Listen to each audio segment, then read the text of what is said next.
జిల్లాలో భారీ వర్షాలు కురుస్తున్న నేపథ్యంలో ప్రజలు అప్రమత్తంగా ఉండాలని జిల్లా ఎస్పీ శరత్చంద్ర పవార్ అన్నారు. అత్యవసరమైతే తప్ప ఎవరూ బయటికి వెళ్లకూడదని సూచించారు.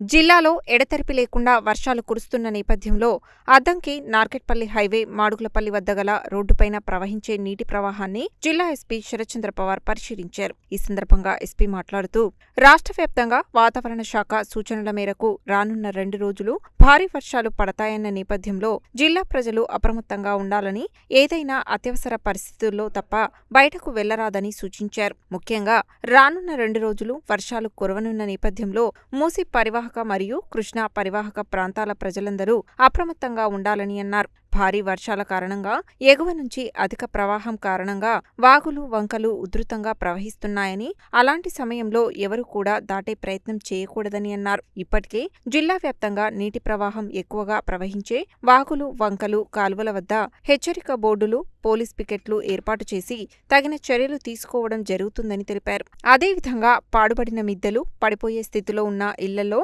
చెట్ల కింద ఉండవద్దని సూచించారు. వాగులు, వంకల వద్ద అధిక నీటి ప్రవాహం ఉంటున్నందున వాటిని దాటే ప్రయత్నం చేయరాదని అన్నారు. వ్యవసాయ పనుల దృష్ట్యా రైతులు పొలాల్లోకి వెళ్లి వర్షం కురుస్తున్న సమయంలో విద్యుత్ మోటార్ల వద్దకు వెళ్లి స్విచ్ ఆన్ చేయవద్దని, రైతులు పలు జాగ్రత్తలు తీసుకోవాలని అన్నారు. రోడ్ల పక్కన ఉన్న విద్యుత్ స్తంభాలు పట్టుకుంటే విద్యుత్ షాక్ కొట్టే ప్రమాదం ఉందని అప్రమత్తంగా ఉండాలని అన్నారు. వాహనదారులు అతివేగంగా వెళ్లి ప్రమాదాలకు గురి కాకూడదని తెలిపారు. జిల్లా ప్రజలకు 24/7 ఎల్లప్పుడూ పోలీస్ శాఖ అందుబాటులో ఉంటుందని, ఏవైనా ఇబ్బందులు కలిగితే వెంటనే 100 డయల్ చేసి పోలీసులకు సమాచారం అందించాలని సూచించారు. జిల్లా ఎస్పీ వెంట మిర్యాలగూడ డీఎస్పీ రాజశేఖర్ రాజు, ఎస్బీ సిఐ రాము తదితరులు ఉన్నారు.